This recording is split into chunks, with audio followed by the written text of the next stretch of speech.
Lee, who talks on Bohr sets and sumsets in countable abelian groups. Please.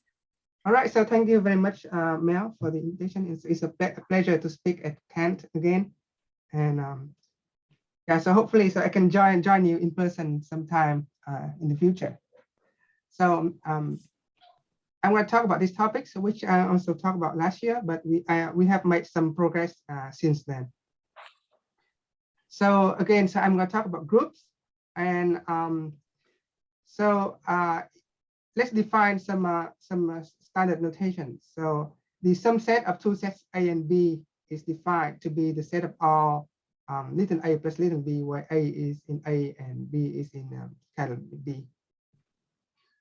And if S is an integer, then by S times A, we mean the set of all multiples of little a. So A is multiplied by S. So this is not the same thing as the S-fold sumset. So in general, this set is much smaller than the S-fold sumset of A. And so Bohr sets are defined in topological abelian groups. So if we look at the set of all characters or continuous homomorphisms from the group to the circle group, then we have the dual of G. And so if we have a finite collection of characters, gamma 1 to gamma k, so a Bohr set in G is the set of all elements of X in G, such that all the gamma i's of X are close to 1. So the difference is smaller than eta, and we can think of eta as the radius of the set. All right, so a Bohr set defined this way is called a Bohr k and eta set, where eta is the radius and k is the number of characters. Yeah, so that's also called the dimension of the Bohr set. So these sets have been studied for like almost 100 years now, but thanks to works of Rouja and Bougain, so they are ubiquitous in arithmetic combinatorics. So this is the general definition in any group, but let's now look at some more concrete examples. So if my group is Z with the discrete topology, then the dual is the torus, and all the characters are given by the complex exponential function. And so a Bohr set in Z is simply the set of all integers n, such that double bar of n times alpha I is smaller than something, where the double bar denotes the distance to the nearest integer. And so we can think of it as a generalization of a homogeneous arithmetic progression. And so if G is the torus, then its dual is the integers. And a Bohr set in the torus is of the form, so X is in the torus such that multiples of X by integers is close to an integer. And as another example, so let's now take G to be the vector space, to be a vector space over a finite field Fp. So all the characters, so the dual of a finite group is isomorphic to itself, an abelian group. And all the characters are given by the dot product. So if we invoke the definition of a Bohr set, so if the radius is small enough, if the radius is smaller than 1 over p, then this is simply a subspace of the vector space. All right, so we are interested in studying sumsets, and because the sumset is the subpart of the convolution of the characteristic functions. So we expect the sumset to contain nice structures if our sets are large in some sense. So perhaps the first result in this spirit is due to Steinhaus. So so it says that if we have a set of positive Lebesgue measure in the reals, then the different set contains an interval symmetric around 0. So now we can ask the same question, but in other groups and also in different topology. So we're interested in the Bohr topology instead of the usual topology on the real line.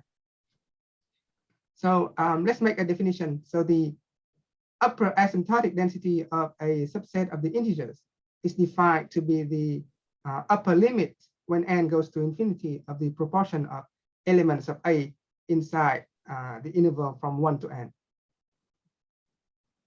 So Bohr proved the following. So if we have a set A of a positive upper density in the integers, then A plus A minus A contains a Bohr set where the parameters, the radius and the dimension can be bounded in terms of the density. And this result was used in Rouget's proof of Feynman's theorem.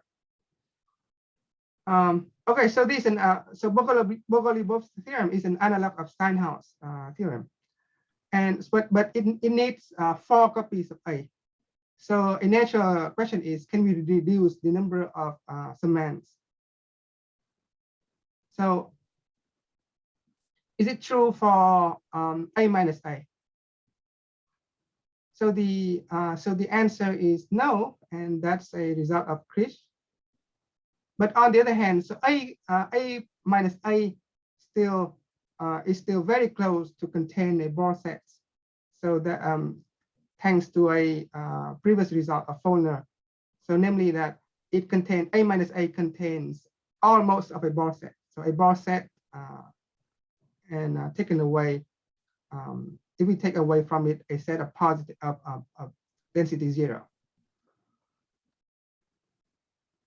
All right, so the solution is for two sets. So this is the solution for some sets of 2 sets. But how about 3 sets? So Bergelsen and Rouget proved the following. So if we have Rs and T integers, non-zero integers, and which add up to 0, then we can find Bohr sets in R times A plus S times A plus T times A. And again, the parameters depend only on the density of A and R and S and T. So this is stronger than Bohr-Lebow's theorem because A plus A minus 2A is smaller than A plus A minus A minus A. And the condition that these guys add up to 0 is easily seen to be necessary. So so we can take a simple example to show that this is necessary. And here's another, so this is a realization of Bohr-Lebow's theorem. And here's another realization of Bohr-Lebow's theorem in another direction. So Hegivari and Rouget and prove the following. So there exists little a. So in Bohr-Lebow's theorem, we can fix the 4th summand to be some little a. And then this set still contains a Bohr set. So Bjorklund and Grismer prove an effective version of that. So they are able to give bounds to K and eta. All right. What does many mean here? What was that? Yeah, so actually we can quantify like how the density of those little a's inside capital A. Yeah, so I don't remember the bound off the top of my head, but we can quantify. But it's some sort of relative positive density. Yes, that's right.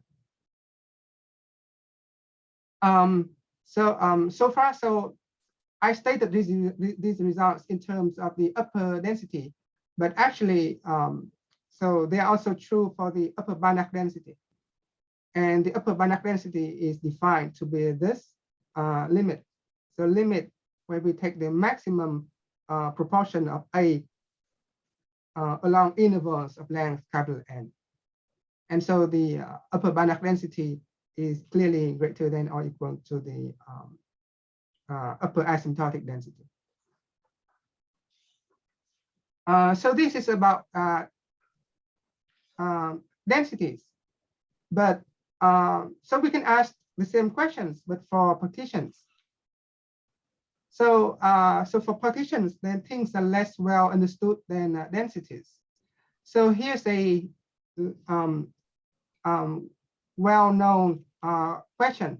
So asked by Ruja and Castenso. So I think Ruja asked this question at least since 1982, but Floor even asked this question before that. So if we partition the integers as the union of AI, then must there exist an I such that AI minus AI contains a Bohr set? So this question is still open, and it can be reformulated in terms of recurrence. So in dynamical systems, there are many different notions of recurrence. So this question basically asks if two different kinds of recurrence are actually the same or not. Okay, so we are not able to answer this question, but we can prove something related for three summands.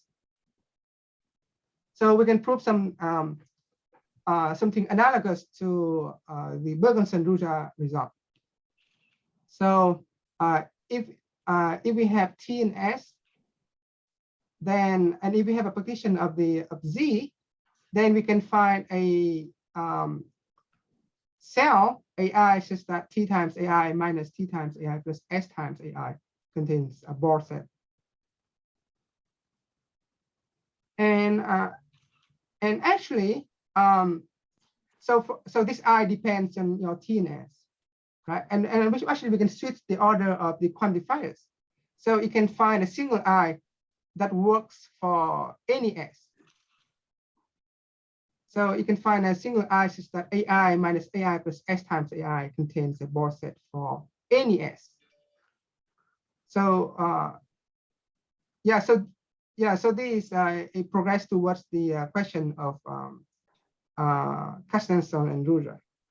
Right? So we don't know if it's true or not, but it's very close to being true, because when you let S goes to infinity, then the density of S times AI is goes to 0. All right, and again, so simple examples show that density results are not true for these sumsets. And so why are these results true for this kind of sumset? I mean, T times AI minus T times AI plus S times AI. So that's because these equations are partition regular. So that's a theorem of Rado, right? So it says that if we have a partition of the integers or non-zero integers, then we can always find a monochromatic solution to this equation. And because the Bohr set must necessarily contain 0, so our result strengthens this conclusion. So not only your sumset contains 0, but it has to contain a Bohr set. Okay, so these are results that we have seen so far. So for densities, so this is the result of Bergenson and Ruja. So the requirement is that the coefficients have to add up to 0. And our result says that you don't need the sum of 3 guys to be 0, or you only need the sum of 2 guys to be 0 in order to have a Bohr set in partitions. So this is what we know in the integers. But let's now try to generalize it a little bit. So let's study the same phenomenon in more general groups. And instead of multiplying an element by something by S times, so let's look at something more general, namely images of A under group homomorphisms.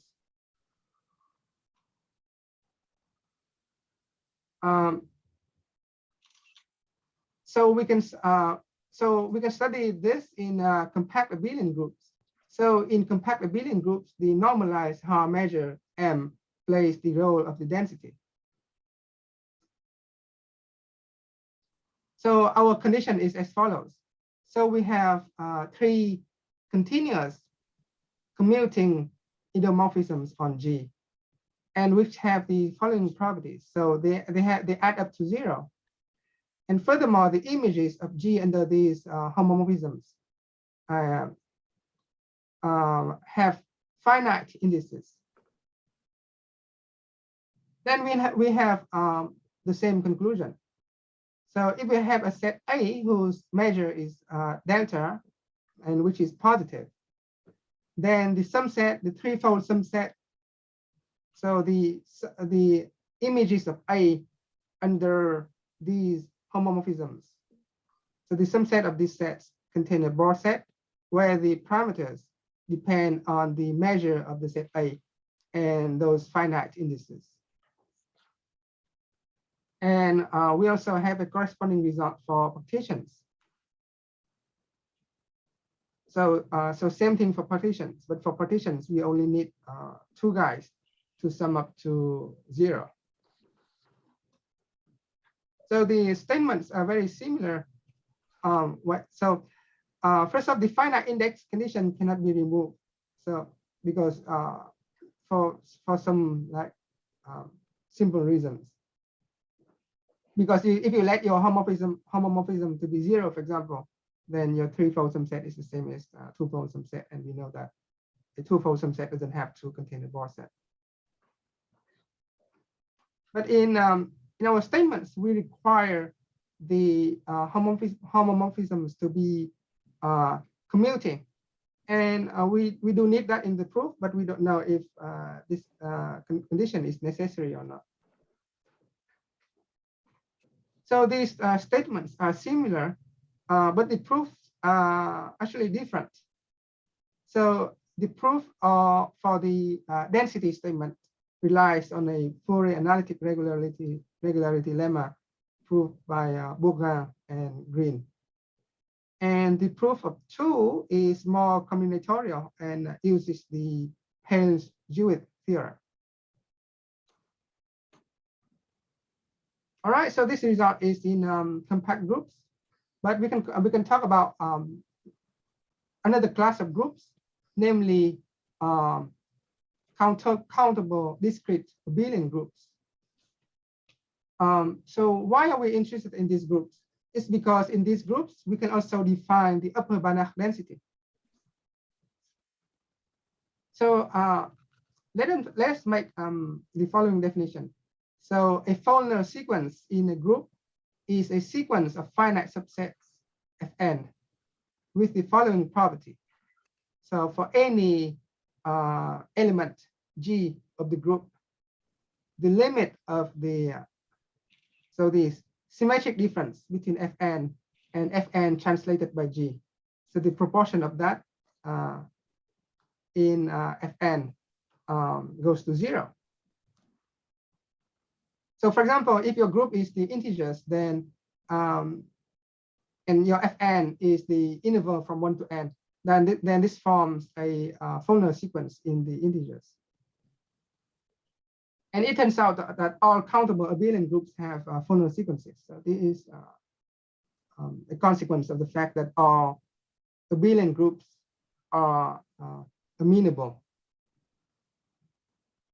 And then we can define the upper density of A with respect to a Follner sequence as the lim sup.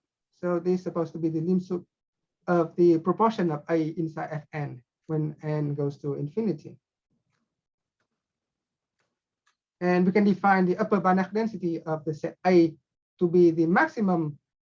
So first off, it's a supremum, but it turns out that equality is attained. So it is the maximum of the upper density of A along Follner sequences in G. So if we take G to be the integers, then this is the same as the upper Banach density that we have seen a few minutes ago.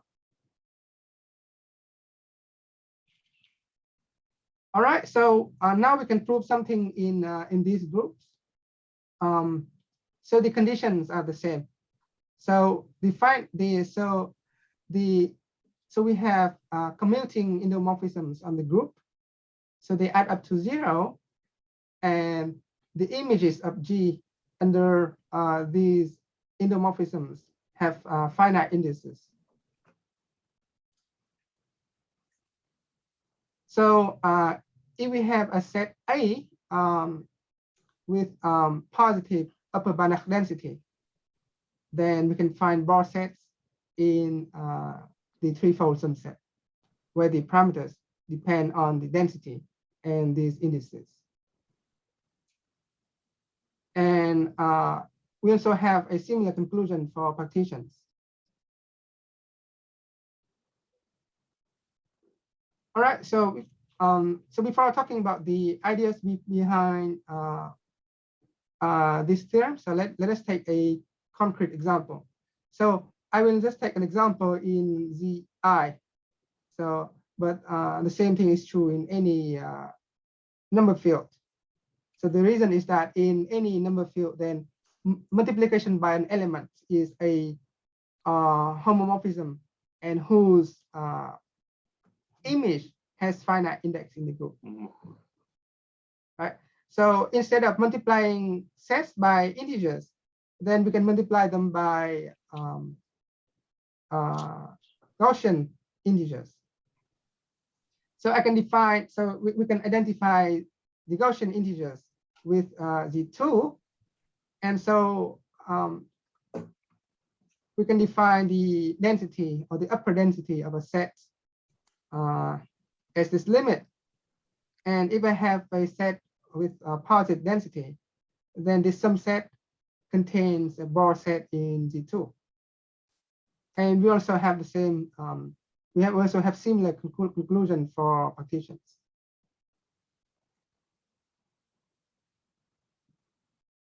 All right, so how do we prove this? Bogolubov and Bogan-Sendruja proved their results in Z by first proving the corresponding result in the cyclic group Z over NZ.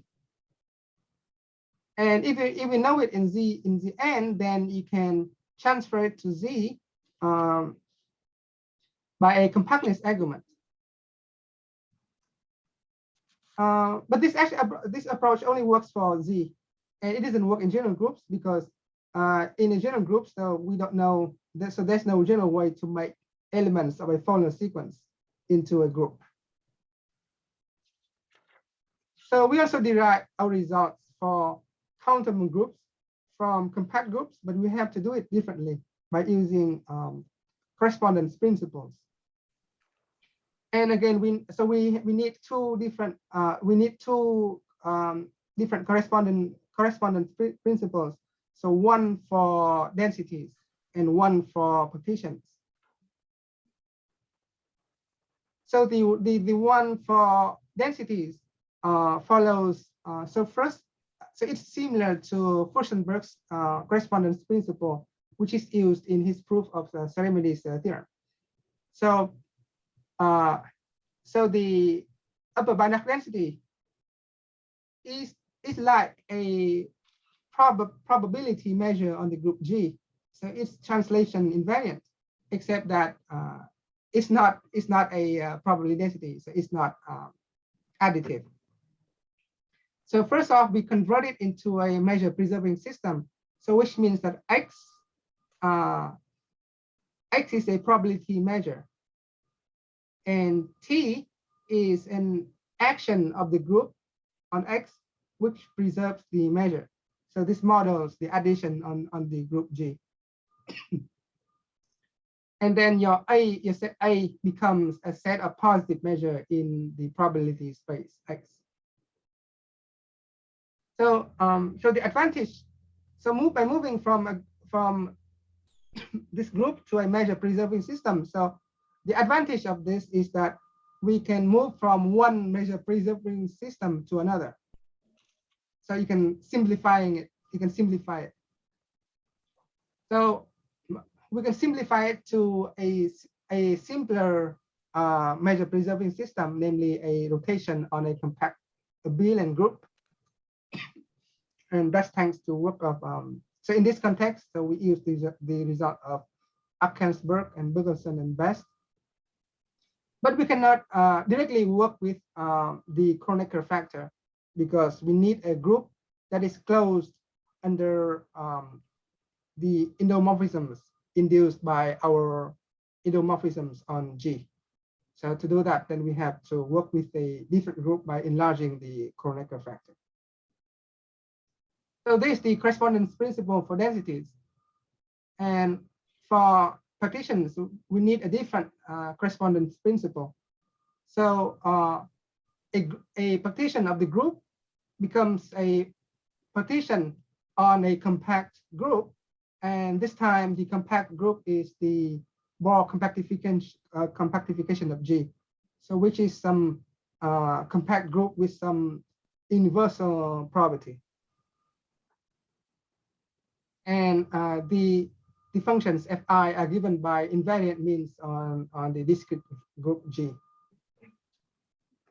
And if we do that, then we have some difficulty, namely that we have to ensure that the functions arising from these sets are compatible in order to use the result on compact groups.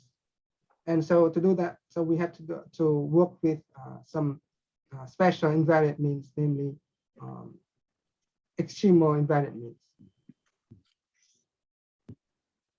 All right, so yeah, so that's it. So this is the end of my talk. So thanks for your attention. Are there any questions for our speaker?